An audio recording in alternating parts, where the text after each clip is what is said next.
You're such a creep, she screamed. I just sat there, staring at the glass of water in front of me. I was used to this type of thing by now. Things always ended up like this. Ugh, you know how long it'll take me to get back home? Yes. Not even gonna say anything? You played all nice and smooth with that fake picture of yours, saying you're gonna meet up with me. Now you don't even have the balls to speak up? Pathetic loser. She even grinned for a moment as she threw the insult at me. Another customer of the small diner got up. He was an older man whose attire screamed blue collar. Now, young lady. What's going on over here? That freak over there pretended to be somebody else. He called me all the way out here on a date, and God, how could I be so stupid? His eyes wandered from her to me. They weren't compassionate anymore. No, now they showed nothing but contempt. Well, young man, you've got some explaining to do. I still stared at the glass of water. My throat felt like it was clenched shut. Hey, I'm talking to you, he yelled at me. By now, the whole place watched the awkward scene with me right in the center. I started, but broke off. Too embarrassed to even speak, eh? Once more, I couldn't find the words. Yeah, sorry, Mom. It's gonna be at least another hour. No, I'm fine. Just some weirdo. No, I didn't see Anna today. What? No, it's alright. I'll just take the train. Yeah, I'm on my way. I listened to each of her words and smiled. At least an hour. Good, I thought. What are you smiling about, boy? The blue-collar man still didn't let off. Eventually, I pushed myself past him and made my way to the door. What was that all about? I heard a young woman whisper to her friend. Guess she got catfished or something. Ew, that's so creepy. I didn't listen to their words. They didn't know a damn thing. Why did you hurt Mommy? What? The hell are you talking about, Pipsqueak? I saw it. You hit her and she was crying. How the hell would you see something like that? I didn't even see his slap coming. He stared down at me, his eyes furious. Linda, did you tell the boy? No, of course not. Why would I ever... Shut up, bitch. Still lying on the floor, my face hot with pain, I listened as Dad got up and made his way to the kitchen. I jerked awake in my seat. The old lady opposite me looked over before she mumbled something to herself. Why had I remembered something like that now? Where am I? As I stared outside and read the name of the station, I sighed. It would still be another half hour before I'd be home. I checked the time on my phone again and saw that it was already 11 in the evening. Shit, I had an early shift tomorrow. Work was hard the next day. I'd barely gotten 5 hours of sleep, and it was the busiest time of the year. I slumped through the warehouse, sorting shelves and repackaging products with my eyes only half open. Hey, yeah, you! There's some trash over here with your name on it! One of my older coworkers called out to me. Laughter from a few of my other colleagues erupted. I sighed, and without making eye contact, I stumbled over to where he was pointing. It sucked to be the new guy on the job. As I was busy cleaning up the mess that he'd most likely caused himself, I heard them talk behind my back. What the hell's wrong with him? Does he ever say a word? One of them asked in a hushed voice. I don't know, maybe he's mentally challenged or something. Another voice chimed in. Just leave the boy be, a third one added.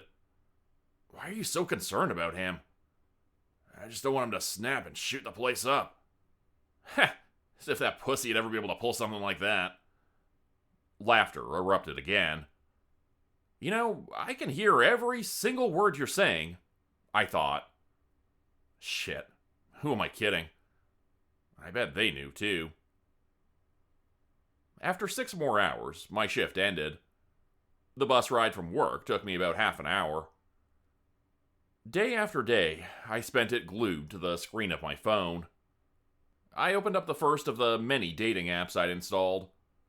I swiped through the countless girls one by one, staring at their pictures. Long hair, short hair, happy smile, confident smile, group of girls. On and on it went. It took me about 5 minutes to find one. She was pretty, long blonde hair, and had a shy, somewhat playful smile. In a moment, I opened the chat window and threw her one of the many one-liners I now knew by heart. I was already home when she replied. The new picture I'd chosen worked wonders. For half an hour, we joined in mindless chit-chat before I finally asked her if she had any plans for the evening. She was reluctant to answer. It was always the same. I sent her a few more of my rehearsed lines, boosting her confidence, soft-soaping her and pushing more lines down her throat. She was an easy one. It only took me a few minutes to get her to agree to the date. I fell back onto my bed as relief flooded my face. I checked the phone once more. It was still a few hours before I had to go. Yes, I'll set the alarm and take a nap, I thought. Wasn't like I had to dress up or prepare for the date. Mom was crying in the other room. That should teach you not to spout those damn lies anymore, he screamed at me. But I saw it again, I mumbled in a low voice. What was that, you little shit? I curled up into a ball and said nothing. That's what I thought. Mom was still crying. I woke up. Why were my dreams always about him? God damn it. On my way to the bus, I thought about Dad. He hadn't always been an asshole. When I was a little kid, he'd been the best. Then he started drinking. When I found out he was beating Mom, I became a target as well. For years, the abuse went on, until I learned to be smart enough to keep quiet. No, talking about it wasn't helping anyone. When I became a teenager, and after Mom's death, Dad and I became close again. It was more by necessity than anything else. Age hadn't been kind to him. Neither had the booze. In the old pictures, he was quite good looking. Hell, even handsome. Now, pushing 40, he looked much older. His head was pale, his skin pudgy and gray, and his stomach had developed into a bulging beer belly. Whatever he wore, it always seemed to tear at the fabric of his clothes, trying to free itself. You see that one over there? Now that's my type of woman, all right, he said to me, pointing at someone. I stared at the young blonde ahead of us, carrying 2 grocery bags. Small frame, a bit too timid and awkward. As I watched her, I saw the bruises on her arms and her legs, and noticed that she had a slight limp. Just like Mom, I thought. Always ending up in an abusive relationship. Always another drunk bastard. Well, hello there, young lady. Need any help with those bags? Dad asked as he approached her and reached out a slimy hand. The woman stared at him, and I saw her face contort into a mixture of surprise and disgust. No, I'm fine, she mumbled in a low voice. Oh, come on. Don't be like that, babe. Why don't you just let me help you with those, Without waiting for an answer, he tried to take one of the bags from her. As he did, I saw him put his slimy hand on her back. It's all right. I'm... Now. Modesty won't do you any good, he continued, and I saw his hand move downward. Dad, I called out to him, putting my hand on his shoulder. It's late. Let's go home. I'm starving. In a moment, the lady tore her bag free from him and hurried down the road as fast as she could. Damn it, what the hell are you doing, idiot? Another slap across the back of the head. Man, I was so close to getting some, he cursed. He'd always been this way. not wasting any chance, trying to get his way with women. His behavior was rude, lecherous, and at times downright violent. I didn't cry when they buried him in an early grave a few years later. Once I entered the bus, I had another half hour ahead of me. I sent my newest date another message. I didn't like emoticons. Hell, I detested them. Yet, I made sure to sprinkle my messages with them. Somehow, people seemed to enjoy them. That day, I'd chosen a small bar. I told her it was a secret tip, but all I cared about was the distance. The moment I arrived, I chose a seat by the window. I always arrived early to keep watch and see if they actually came. Bus after bus arrived, and finally a bouncing, beaming blonde exited. She looked around for a moment before she typed something into her phone. Only a second later, mine vibrated. "I'm here. You already here?" "Yeah, window seat, back row." I saw her enter and look around. The place was half empty. Her eyes seemed to notice me. At first she looked away, but then her eyes focused on me again. "I don't see you." "Yes, you do." I lifted my face and gave her an awkward smile before I looked away again. It wasn't long before I heard the click-clack sound of her heels as she approached me. When I looked up again, the smile on her face had vanished. "Who are you?" "I'm Damien," I mumbled. "What the hell? No, that can't be. Your picture, I mean..." She toyed around with her phone, and after a short while, she held it up to my face. "That's not you, is it?" I said nothing. Instead, I kept my head low. A few other guests were already staring at me. "Hey, say something. Is this a freaking joke?" The rest of the evening played out like the last one. As I stumbled out of the bar, I looked at her picture once more and smiled. In my mind, I saw her sitting on the bus, fuming, hurrying home and falling asleep, still angry about the whole thing. I smiled again. Work was slow the next day, allowing me to steal away every once in a while. For a few minutes at a time, I scanned profiles. I noticed her instantly. Short brown hair, cheeky smile, tank top. We hit things off well enough, but she was a tough one. She was cheeky, all right, calling out my lines and bluffs one after another. Still, the picture I used did the trick, and she agreed to meet up with me. The rest of the shift passed quietly. A few of my coworkers noticed my happy expression, which prompted a few more insults. I couldn't care less. Once I arrived at the small restaurant I'd chosen, I decided on a window seat, as I always did. The waiter came by again and again. By the third time, he got pushy, but I ignored him. Instead, I scanned the street, but there was still nothing. I took out my phone and sent her yet another quick message. "Hey, where are you?" "Sorry, Romeo. Went out with a few friends after all." I stared at my phone with a deep frown. Shit. She wasn't coming, was she? I cursed to myself. "Where are you going?" "Timbers. It's great. Why don't you come by later?" I opened Google Maps in an instant. Timbers.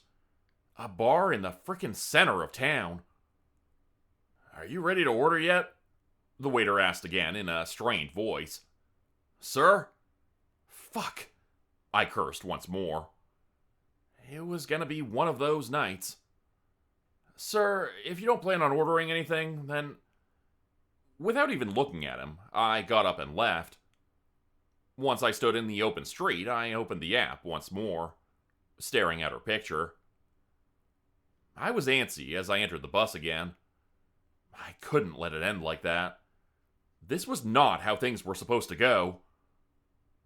I took the bus almost half an hour before it arrived at the city center. The entire time I was nervous, shifting in my seat. Every once in a while, I stared at her picture, taking in as much as I could about her. Before the bus had even rumbled to a stop, I was at the door, hitting the stop button. Now, where the hell is it? I hurried down the street into the direction Google Maps had told me, but there were too many damn clubs and bars around. Then I saw it. The bright neon sign of the small bar named Timbers was only 100 meters ahead of me. I was inside a minute later. The bouncer eyed me for a moment before he shrugged. My eyes wandered over the guests. Shit, it was way too damn late already. Would she even still be here? To make things worse, the place was packed. I shuffled through the guests and earned a few angry stares from people, but I went on. Finally, my eyes grew wide. Short brown hair, cheeky smile, and a tank top just like the one in the picture. When I saw the guy sitting next to her, his arm around her shoulder, I frowned. I pushed my way back to the bar and ordered myself the cheapest drink they had. Then I made my way back toward them. I watched him as he whispered in her ear. I saw how he rubbed her upper arm and inched in closer. She giggled, yet when he tried to kiss her, she turned away and whispered something in his ear. She was cheeky. The guy, however, grinned, and when I saw that, rage exploded in my mind. That smile. That damn smile. That's when I knew. I stumbled forward, shaky and nervous, yet I didn't take my eyes off the guy. I'd almost reached them when I ran straight into a buff, tall guy. Hey, watch where you're going, he yelled at me and pushed me aside. I stumbled forward and crashed right into the guy sitting next to the short-haired girl. My hand collided with his face, and I spilled my drink all over him. Both of them screamed up in surprise. In a moment, the girl retreated to the bench's end, to not be drenched with the rest of my drink. I pushed myself up and mumbled an excuse. Before I'd so much as finished it, the guy's fist hit me square in the face. Pain shot through my head, and I could taste blood in my mouth. Fuck are you doing, you goddamn freak? Once more, he hit me in the face. Then a third time. When I went down, he didn't leave off, kicking me again and again as he screamed obscenities at me. I'm gonna fucking kill you, you piece of shit. I grinned up at him. He tried to kick me one more time, but right at that moment, the bouncer tackled the guy. Another guest was there, kneeling by my side. Hey, are you alright? You want me to call an ambulance? I shook my head, and with a tremendous effort, I tried to get up. Then heavy hands heaved me upward, and I found myself face to face with the buff guy from before. Shit, man, sorry about that, he said, clearly embarrassed about shoving me. I didn't know that guy was a freaking psycho, he said, and pointed at the guy being taken away by the bouncer. Soon after, the barkeeper approached me, asking if I wanted to call the police. I nodded. It didn't take them long to arrive, and with the help of the buff guy and the bouncer, we gave them a detailed description of the man. Do you need us to take you to a hospital, sir? One of the officers offered. I shook my head. No, I mumbled. I'll be fine. Once they were gone, I thanked first the bouncer and then the buff guy. He grinned at me. Tell you what, man, if you ruined my date, I would have kicked your ass too. That girl's cute as hell. I gave him a weak smile. Yeah, guess she was. I looked around for a moment. Oh, she's gone. Booked it the instant that guy went all out on you. Looked pretty scared. I nodded, thanked the guy once more, and left the bar behind.